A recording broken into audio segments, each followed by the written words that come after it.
우리는 지난 시간에 이어서 학개서를 살피는 때 공사가 계속 우리 교회 공사가 계속 진행되지요. 그래서 주일 오후 예배 시간에는 스가랴, 그리고 금요기도에는 특별히 특별 금요기도회로 이 학개서의 말씀을 4주간 좀 살펴보려고 합니다. 오늘은 두 번째 시간으로 이제 지난주 공사한 거에 비해서 이번 주 또 이제 조금 더 예뻐지고 있어요.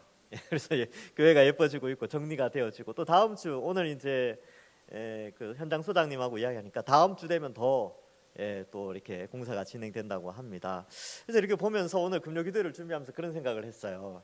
이렇게 교회도 공사가 시간이 지나면서 이렇게 내외관이 이제 예뻐지게 되는데, 우리의 신앙도 이렇게 시간이 지나면서 좀 예뻐지고 또 다듬어지고 또 성숙해가는 그런 시간이 신앙이 되었으면 좋겠다. 그런 의미에서 이 금요기도회가 참 의미가 있겠다, 그런 생각을 해보게 되었습니다. 여러분, 우리 지난 시간에 이 성전의 개념을 좀 생각을 해봤죠. 성전은 크게 세 가지 기능이 있다고 했습니다. 첫 번째는 성전은 하나님의 임재의 장소예요. 그의 백성을 만나기 위한 임재의 상징적인 장소죠. 사실 하나님은 안 계신 곳이 없죠. 어느 곳에서나 하나님 임재하시는데, 하나님이 우리와 임재하신다라는 것을 구약 시대 성도들에게 눈에 보이도록 이제 나타내어 주신 거죠, 은혜의 방식으로. 그래서 성전이 하나님이 임재의 장소였고요. 또 그곳에서는 이제 예배를 드리고 제사를 드렸기 때문에 하나님과 그의 백성 간의 교제의 장소로 성전이 세워졌습니다. 그리고 하나님의 율법의 말씀이 그곳에서 선포되어졌기 때문에 그곳은 통치의 장소가 되었던 것이죠. 그런데 이 성전이 황폐해 있다, 이 말은 하나님의 임재도 그리고 하나님과의 교제도 그리고 하나님의 통치도 사라진 상황을 설명해주고 있습니다. 그러니까 이 일반적인 국가처럼 그런 형태로 이스라엘이 변화되어지니까 하나님께서 하나님의 백성들, 하나님의 나라를 새롭게 하기 위하여 말씀을 보내시게 됩니다. 그 말씀은 바로 학개를 통하여서 이 하나님께서 말씀을 보내시게 되는 것이죠. 그 당대의 사람들은 참 힘들었습니다. 경제적으로 힘들었고요. 정치적으로도 북쪽의 사마리아 사람들, 또 고레스가 죽고 나서 캄비세스 2세가 등장하면서 유다를 상당히 좀 박해하는 그런 상황이 벌어졌습니다. 그러니까 유다 입장에서는 지금은 성전을 지을 때가 아닌가 보다라고 생각하고, 예쁜 나무들이 있으면 다 깎아서 자기 집 인테리어 하는데 다 사용을 했다는 것이죠. 그렇게 해서 포로로 돌아오고 나서 16년이 흘렀습니다. 2차 포로로 귀환하기 전에 1차와 2차 포로 귀환 사이에 이 학개와 스가랴가 활동을 하면서 성전을 짓도록 하나님께서 이제 격려를 하는 것이죠. 이렇게 정치적인 상황을 바라보고 경제적인 상황을 바라보면서 하나님의 성전과 멀어지며 그들은 점점 더 세속화되어지게 된 것입니다. 자, 그래서 지난주에 또 살펴봤었던 내용이, 그러면 이 시대에는 성전이 없잖아요. 예루살렘 성전이 없거든요. 그럼 이 시대의 성전은 뭐냐면, 신약 시대에는 예수 그리스도께서 이방인과 유대인을 다 불러 모아서 그리스도가 모퉁이 돌이 되셔서 새 예루살렘 성전으로 지금도 지어져 가고 있다. 그래서 우리가 성전이다라고 말씀을 드렸습니다. 그래서 성전된 우리가 바로 하나님의 임재의 장소요, 하나님의 통치의 장소요, 하나님과의 교제의 장소로 성령이 우리 속에 오셔서 우리가 성전이 되었다. 우리도 하나님의 임재가 없고, 우리도 하나님과의 교제가 없고, 말씀을 통하여 하나님의 다스림을 받지 않으면 우리도 성전이 황폐된 상황이기 때문에 오늘 이 말씀을 통하여서 우리의 성전됨을 한번 돌아보고, 우리는 황폐되어 있지 않은지 돌아보는 것이죠. 그리고 감사하게도 이 학개와 스가랴를 살피는 이 시점에 우리 동산교회가 리모델링 공사를 하고 있기 때문에, 저는 이 외부적인 건물의 변화를 바라보면서 내적인 신앙을 돌아볼 수 있는, 말씀을 통해서 돌아볼 수 있는 좋은 계기가 되어진 것이지요. 자, 그러면 오늘 본문 말씀을 좀 살펴보도록 하겠습니다. 7절에 보시면 만군의 여호와가 말하노라, 너희는 자기의 행위를 살필지니라, 이렇게 말씀하고 있죠. 여러분, 성전이 지어졌는데 성전은 거룩하죠. 근데 성전은 거룩한데 그 속에서 성전에서 하나님의 다스림을 받고 제사를 드리는 백성도 거룩해야 됩니다. 그래서 하나님은 성전이 지어져 가면서 그의 백성들을 또 거룩하게 만드는 거예요. 그래서 성전과 그 속에서 활동하는 인간을 거룩하게 하시는데 그 주권이 주도적으로 그 일을 하시는 분이 바로 하나님이시라는 것이지요. 자, 그래서 이러한 공사를 하는데 8절에 보면 너희는 산에 올라가서 나무를 가져다가 성전을 건축하라 이렇게 되어져 있습니다. 앞에서는 그 나무를 가져다가 자기 집을 짓는데, 완벽한 집을 짓는데 에너지를 썼는데, 이제는 나무를 가져서 성전을 건축하라. 그것으로 말미암아 하나님이 기뻐하고 영광을 얻는다라고 말씀하고 있습니다. 그래서 여러분, 이 성전을 짓기 위해서는 재료를 준비해야 됩니다. 재료, 그죠? 그래서 아름다운 성전을 지을 때 재료를 준비하고, 우리 공사가 짓는 때 재료들을 막 사야 돼요. 그리고 그걸 이렇게 집어넣고 이렇게 쌓고 해야 되는 거죠. 재료도 없는데 어떻게 뭔가를 살 수 있겠습니까? 뭔가를 이렇게 지을 수 있겠습니까? 그래서 재료 준비를 해야 되는데, 우리의 영적인 신앙도 마찬가지예요. 우리가 하나님 앞에 하나님의 성전으로서 하나님이 기뻐하시는 영적인 성전으로 지어져 갈 때 우리도 영적인 리모델링을 위해서 움직여야 됩니다. 사야 돼요. 그리고 가져와야 되죠. 그러면 여기에는 산에 가서 나무를 가져오라고 했는데, 우리는 우리의 성전됨, 우리의 신앙을 아름답게 리모델링하기 위해서 우리는 무엇을 가져와야 될까요? 우리는 바로 말씀의 산에서 하나님의 지식을 가져와야 됩니다. 그래서 이 하나님의 말씀이 우리 속에 있을 때에, 그래서 그 말씀을 준비하고 또 기도의 재료를 준비하고 이렇게 될 때, 말씀과 기도로 돌아갈 때에 우리는 아름다운 성전으로 회복되어지는 것이지요. 그래서 이러한 것들을 우리가 생각해 봐야 합니다. 그러니까 우리는 얼만큼 지금 재료를 잘 준비하고 있습니까? 믿음의 집을 지어져 가는데, 짓고 있는데, 성전으로 지어져 가고 있는데, 리모델링 하기 위해서 재료를 어떻게 준비하고 있습니까? 말씀을 읽고 설교를 듣고 하나님께 기도하고, 또 우리의 삶 속에서 말씀에 순종하여 거룩한 삶을 살고, 또 여러분, 이 성전을 지을 때 한번 생각해 보세요. 성전을 지으려면요, 짓는 사람들이 자기 생업을 중단하고 시간을 내어서 성전을 짓는데 투입돼야 됩니다. 그러니까 시간 투입해야 되죠. 산에 가서 나무 캐야 되게 노동력 투자해야 되죠. 또 이게 나무만 가져온다고 되는 게 아니에요. 그리고 뭐 재료도, 다른 재료도 막 하고 해야 되니까 재정도 들어가게 됩니다. 그러니까 이런 상황들을 보면, 이 당대에 학계가 살던 시대의 사람들에게 하나님이 요구하시는 것은 그들이 일상적인 삶 가운데서, 일상의 삶 속에서도 성전을 짓는 일에 힘을 쓰라는 것이죠. 여러분, 우리의 일상을 포기하라는 것이 아닙니다. 우리도 우리의 일상을 살아가면서 그 일상생활 속에 우리의 성전됨을 어떻게 회복할 것인가, 이 문제에 대해서 고민을 해봐야 돼요. 지금 이 사람들은 가만히 있어서 산에서 나무가 떨어지길 기다리지 않았습니다. 이 사람들이 산에 가서 이동을 해서 노동력을 투입해서 재료들을 갖고 왔죠. 우리는 우리의 신앙의 재료를 획득하기 위해서 어떻게 우리의 시간을 투자하고 투입하고 또 우리의 에너지를 투입할 것인가, 이걸 생각해야 돼요. 많은 사람들이 신앙생활은 추후로, 나중에 여유 있을 때, 말씀을 시간 날 때, 기도는 힘 있을 때 하는 것이라고 생각하는데 그렇지 않아요. 일상의 고단함 속에서, 일상에 피곤하시죠. 이 시간 얼마나 피곤합니까? 낮에 일하다 오신 분들 피곤하죠.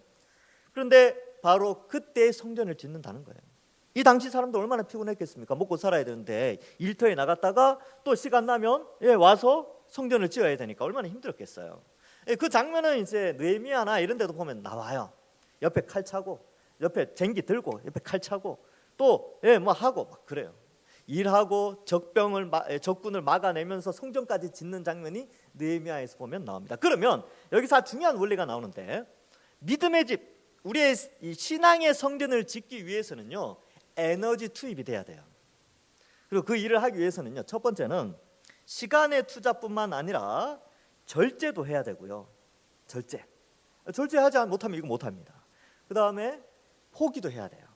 자기 취미생활이나 자기가 편하고자 하는 것들.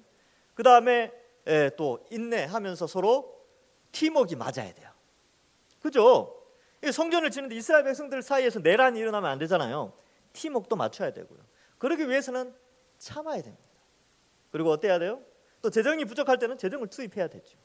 이러한 것들이 이 학계 시대 때 있었기 때문에 성전이 지어지는 것이지요. 그냥 하나님 알아서 하겠지 이게 아니라니까요. 하나님은 학계를 보내서 너희가 가서 산에 올라가서 재료를 준비하는 것처럼 우리가 우리의 신앙의 집을 짓기 위해서는요, 우리가 가만히 있는다고 되는 것이 아니라 하나님이 우리에게 말씀을 읽는 시간을 요구하십니다. 그리고 기도하는 시간을 요구하세요. 그 에너지를 요구하고 계시는 것이죠. 그리고 교회가 부흥하고 성장하기를 정말 원하신다면 정말로 우리가 인내하고 포기하고 절제하는 그러한 희생이 있을 때에 참된 부흥이 온다는 것을 말해주고 있습니다. 그래서 이러한 것들을 우리가 좀 생각해 봐야 하는 것이지요. 그러면 우리의 우선순위를 잘 설정해야 돼요. 우선순위. 그래서 일상의 삶도 있지요. 그리고 교회의 삶도 있고 또 우리의 믿음의 집을 짓는 개인의 신앙의 성숙의 삶도 필요합니다. 그래서 교회 생활, 그 다음에 개인적인 신앙의 영적 훈련, 그리고 일상의 삶의 사명들, 이러한 것들 가운데서 내가 어떻게 살아낼 것인가의 문제를 고민해야 된다는 것입니다. 그렇게 될 때에 믿음의 집, 신앙의 집을 지을 수가 있습니다. 뿐만 아니라 이 교회가 짓는 것도, 교회 리모델링하는 것도 마찬가지예요. 이것도 한마음 한뜻이 없으면 불가능합니다. 그래서 교회와 시공사와 설계사와 또 뭐 이렇게 여러 이 팀들이 한 마음을 해야지 이게 완공이 되는 거예요. 마찬가지로 믿음의 집도 똑같습니다. 믿음의 집도 우리의 신앙도 연합하지 않으면 우리 잘할 수가 없죠. 예를 들어 볼까요? 여러분, 우리가 같이 이제 공동체에서 신앙생활하는 때 A라는 사람과 B라는 사람과 C라는 사람이 다퉜어. 근데 그 공동체가 믿음의 집을 잘 지을 수 있을까요? 아니요, 못 지어요. 그럼 어떻게 하느냐면요, 한 사람이 인내하고 포기하고 절제하고 때로는 재정을 투입해야 된다면 투입해서 세 사람이 연합할 수 있도록 누군가는 희생해야 됩니다. 누군가는 참아야 돼요. 누군가는 그렇게 십자가의 길을 걷는 것이죠. 그렇게 될 때 집은 지어집니다. 그렇게 될 때 신앙이 자라요. 나의 희생으로 말미암아 누군가의 신앙이 함께 자라져 가는 것이, 그게 바로 성전이 지어지는 원리였습니다.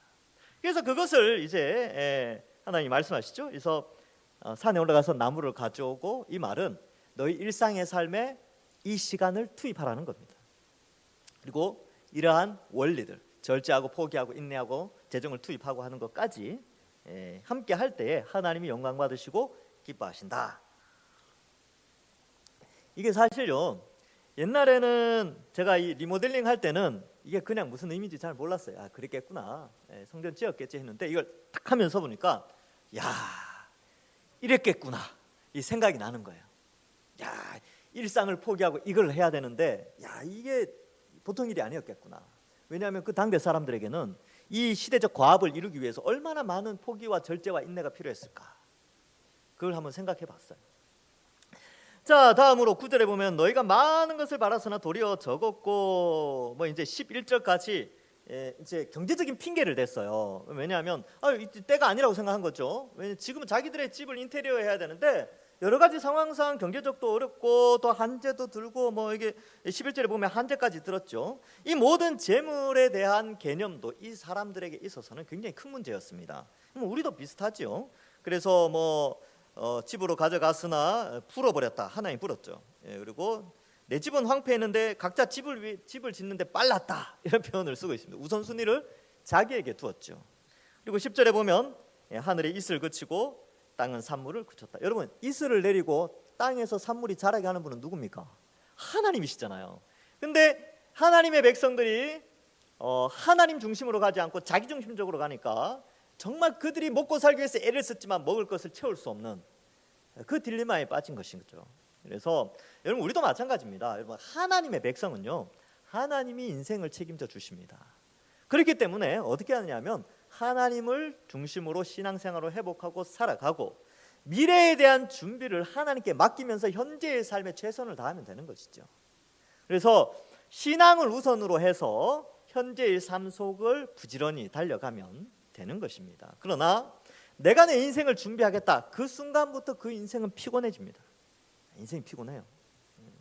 그래서 미래에 할 염려를 미리 하다 보니까 스트레스도 많고 막 더 몸이 안 좋아지는 거죠. 근데 하나님께 맡겨버리면 미래에 대한 문제는 하나님이 미래에 책임져 주신다, 이 개념으로 현재 그냥 열심히 살면 되는 거예요.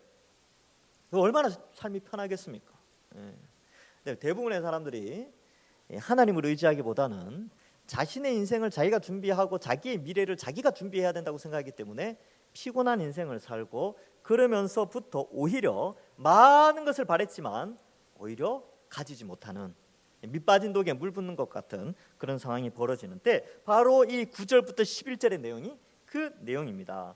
그래서 여러분 이렇게 생각을 해야 돼요. 사실 믿는 자들이 이렇게 믿음 생활 안 하고 돈 버는 데만 열심히 살면 그게 하나님께서 그걸 채워주시잖아요. 만약에 이제 자기가 원하는 욕망만큼 그 욕망이 채워지잖아요. 그건 그에게 저주입니다. 그 사람에겐 저주예요. 왜냐하면 돌아올 기회가 없어집니다. 그렇겠죠. 믿음을 포기하고 돈을 벌기 위해서 열심히 했는데 성공했어, 돈을 많이 벌었어. 그 사람이 하나님께로 돌아오겠습니까? 안 돌아와요. 그런데 하나님의 백성들에게는요, 하나님이 한죄를 확 부어버려요. 다 망해라 이렇게 되는 거죠. 왜? 그래야 돌아오니까. 근데 그게 복이에요. 우리가 생각하는 것과 좀 다르죠. 우리가 복이라고 그러면 재물이 많아지는 걸 복이라고 생각하는데, 지금 메시지를 살펴보면 그들이 한죄에 들고 재물이 없어지고 이렇게 된 게 오히려 그들에게는 복이죠. 왜? 학교가 가서 메시지를 전할 때 그들의 마음이 움직이거든요. 아, 우리가 그래서 가난하게 살았구나, 우리가 그래서 한죄가 들렸구나, 그걸 깨닫는다니까요. 자, 그래서 여러분, 불신자들이 막 잘 먹고 잘 살잖아요. 부자 되고. 부러워하지 마세요. 하나님의 간섭이 없어 유기시킨 거죠. 그냥 내어버려 두심이 된 겁니다. 로마서의 기록처럼. 그러나 우리는 하나님이 간섭하세요. 하나님 택한 백성이고 예수 그리스도의 십자가 형벌대속의 복음으로 구원받은 만큼 얼마나 아까운 존재들입니까? 하나님이 얼마나 아끼시겠어요. 그러니까 때로는 잘못된 판단을 하고 이 믿음의 집 거룩한 성전이 황폐해질 때에 하나님이 얼마나 안타까워하시면서 우리를 부리시겠습니까? 그래서 하나님이 하시는 일이 뭐냐면 말씀을 보내시는 것이죠.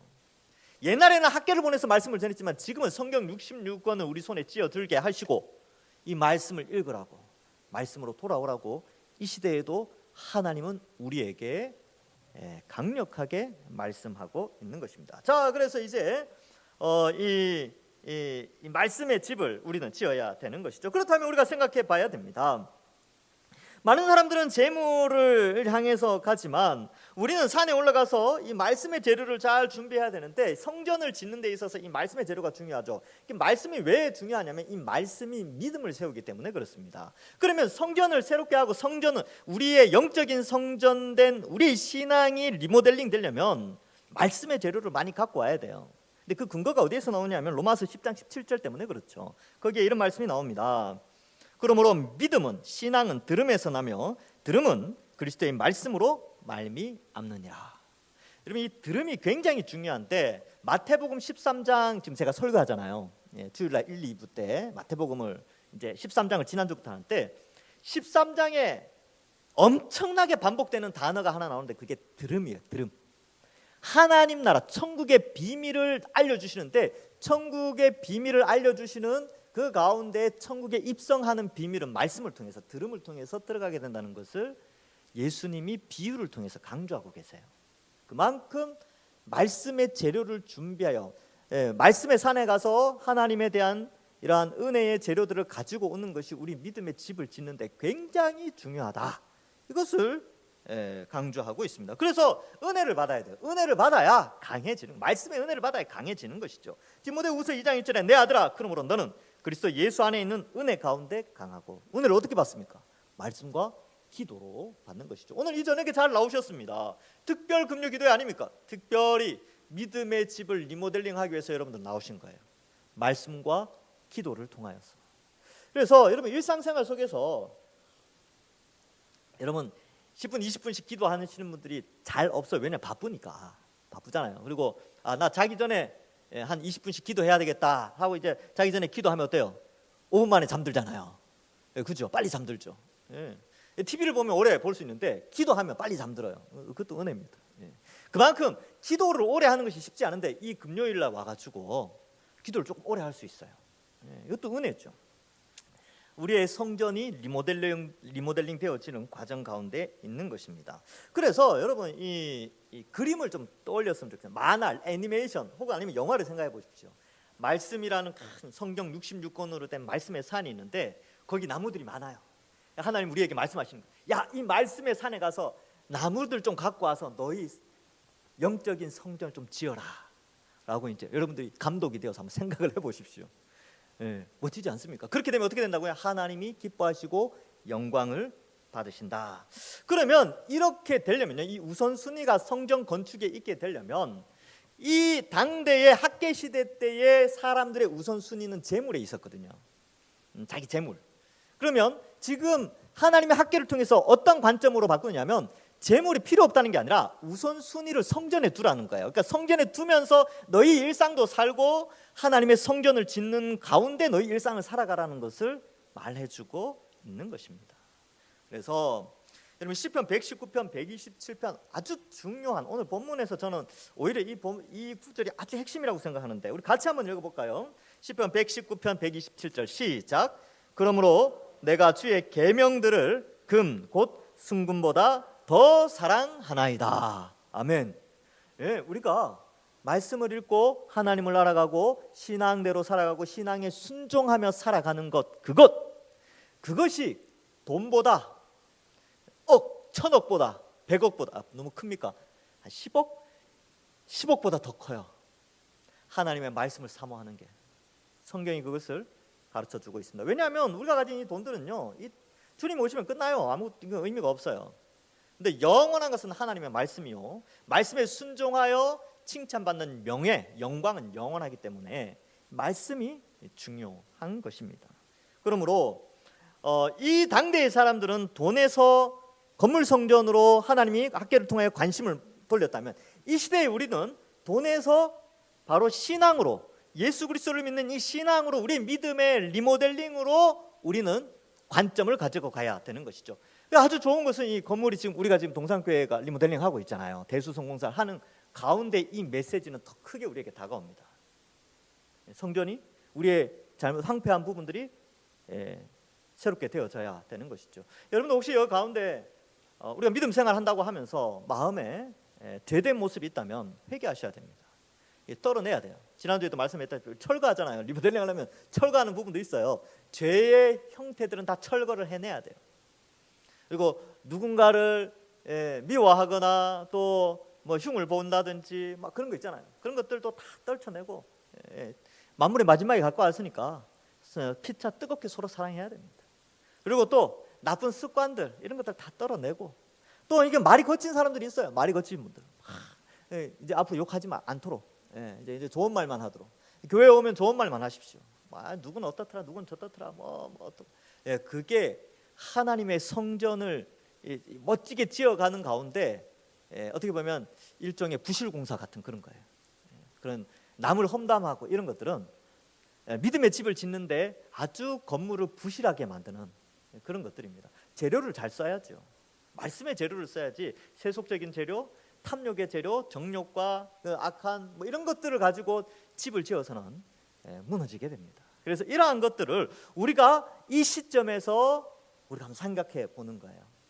우리 자신이 어떻게 세워질 것인가. 자, 그래서 우리는 이 말씀을 순금보다 더 귀하게 여기고 순종하며 살아가야 하는 것입니다. 자, 그래서 이제 12절 이하를 좀 살펴보면요. 스알디엘의 아들 스룹바벨과 요사닥의 아들 대제사장 요수아와 남은 모든 백성이 다들 그들의 하나님 여호와의 목소리와 선지자 학개의 말을 들었죠. 말씀을 들었어요. 그리고 여호와를 경외하지요. 그리고 그때의 학개가 위임을 받아 하나님의 말씀을 대언하는데 13절 끝에 이렇게 기록합니다. 내가 너희와 함께 하노라. 하나님의 말씀이에요.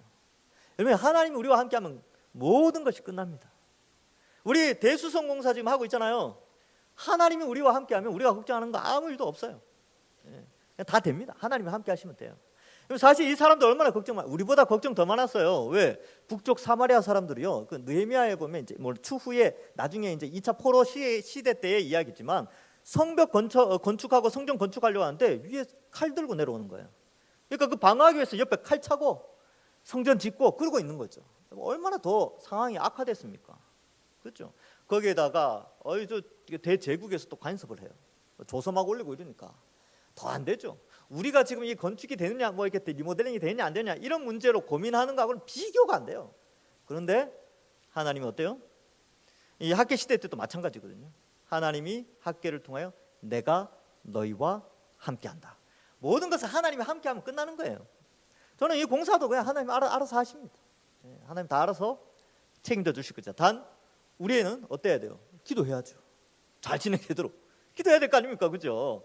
우리의 기도와 하나님의 돌보심과 또 뭐 여러 가지 상황상 하나님께서 다 아름답게 만들어 주시는 것입니다. 그러니까 이런 말 저런 말 내시면 안 돼요. 그리고 연합해야 됩니다. 누가 뭐라고 그러면, 누가 이상한 말 하고 뭐 부정적인 말 하면 부실 공사가 될 수 있겠구나. 이걸 이렇게 차단을 하고 본인도 그냥 좋게 늘 하나님이 함께 하시는데 우리가 무슨 티를 잡고 흠을 잡을 수 있겠습니까? 그리고 인내하셔야 됩니다. 그리고 자신의 편리함도 때로는 포기하셔야 됩니다. 같이 그렇게 하는 거죠. 지금 공간이 없어요. 저것 때문에 좀 불편하죠. 겨울 지나면서 다행히 원래는 좀 덜 추워가지고 다행인데 어제 뒤에 찬바람 나오면 뒤에 앉는 사람도 추워요. 발도 시리고. 그러나 인내하시고 포기하시고 절제하시면 또 하나님께서 열매를 맺게 하십니다. 자, 그래서 하나님이 우리와 함께 하시죠. 그리고 14절에 여호와께서 살디엘의 아들 유다 총독 스룹바벨의 마음과 여호사닥의 아들 대제사장 여호수아의 마음과 남은 모든 백성의 마음을 감동시켜 주신 것이죠. 누가 감동시켰냐면 하나님이 감동시켜 주신 것입니다. 여러분, 이 감동하셨다라는 단어가 이 NLT라는 영어 번역에는 스파크라는 단어를 써요. 하나님이 그들의 심령에 불꽃을 튀겨 주신 거죠. 불꽃을 튀겨 주셔서 어떻게 하느냐? 이 성전을 건축하게 하신 것입니다. 자, 그렇다면 여러분, 우리의 신앙이 올바른 성전으로 지어지기 위하여서 내가 불꽃을 일으키는 게 아니에요. 어떻게 불꽃이 일어나느냐? 성령이 이미 우리 속에 계시잖아요. 성령이 말씀을 통하여 우리 심령 가운데 불꽃이 일어나게 하는 거죠. 그렇지, 내가 이러한 신앙에 있어서 무너져 있었구나. 내가 성전인데 내가 이렇게 하나님과의 통치와 하나님의 통치와 임재와 교제의 관계가 무너져 있었구나 라고 깨닫게 하시며 우리 마음을 뜨겁게 스파크를 일으키시는 분이 바로 성령 하나님이십니다.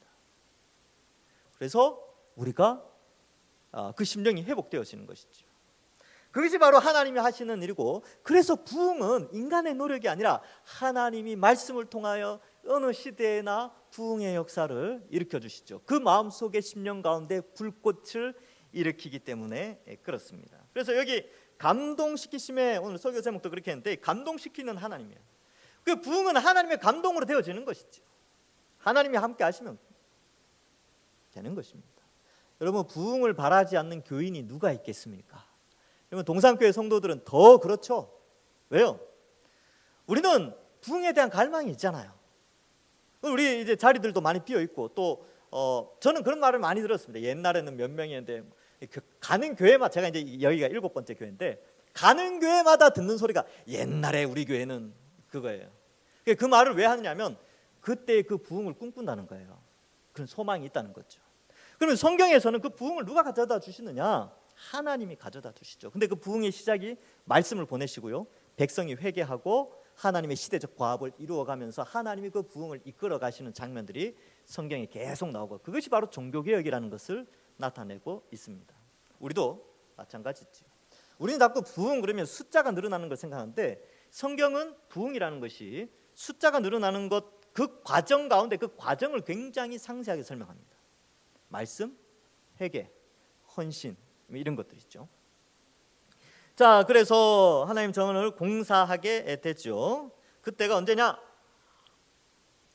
15절에 보니까 다리오 왕 제2년 6째 달 24일이었습니다. 스가랴에게 말씀이 임하기 2달 전 있죠. 그래서 우리 지난주 오후 예배 시간에 스가랴 읽었죠. 그래서 지금 이제 하나님이 학계를 일으켜서 학계를 통하여서 지도자들, 백성들, 그리고 스가랴를 통하여서 환상과 메시아에 대한 소망들, 이런 것들을 막 심어주면서 다리오 왕 제2년에, 그때가 이제 전쟁이 별로 없을 때예요. 그 평안한 때에 성전을 짓도록 하나님께서 부흥의 역사를 이끌어갑니다. 지금도 마찬가지죠. 여러분, 우리도 어쩌면 지금입니다. 지금 우리가 신앙을 회복해야 될 때입니다. 신앙을 말씀을 통하여서 말씀의 산에 가서 말씀의 재료를 가지고 와서 우리의 집, 우리의 신앙의 집, 성전된 우리를 다시 리모델링하고 깨끗하게 수리해야 되는 것이죠. 그래서 잘못된 나의 하나님이 싫어하시는 삶의 죄악들 다 헐어버리고 성경에 순종하여 성경적인 방향으로 걸어가며, 때로는 포기해야 되고 절제해야 되고 때로는 헌신해야 되는 부분이 있다면 그러한 것들로 말미암아 하나님이 이 시대에 우리를 통하여 하나님의 과업들, 하나님이 우리에게 주신 시대적 과업들을 우리가 이루어 가게 되는 것이죠. 아무쪼록 우리 동산교회 모든 성도님들, 성전 이 교회 대수성 공사, 엘리베이터 공사를 통하여서 건물이 아름답게 이제 곧 지어질 거예요. 이거는 이제 공정에 의해서 쭉 가겠죠. 그러한 가운데 우리의 믿음도, 우리의 신앙도 다시 아름답게 리모델링 되어져서 정말 우리 모두가 꿈꾸는 그런 부흥, 하나님이 이 시대에 우리에게 보여달라고 그렇게 기도하시고 그러한 놀라운 역사가 우리 교회 안에 일어나기를 주님의 이름으로 간절히 축원합니다. 기도하겠습니다. 하나님 아버지, 은혜를 감사합니다.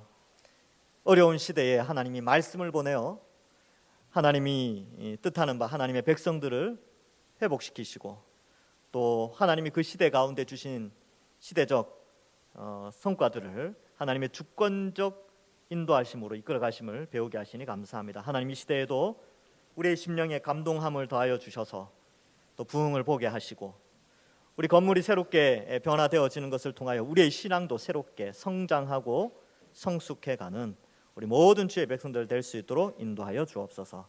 우리 속에 있는 죄악들, 탐심들, 정욕들 다 내어버리고 이 세상에 아름다운 것이 우선순위에 있는 것이 아니라 하나님을 우선순위에 놓고 또한 생을 살아가는 저희들 다 되게 인도하여 주옵소서.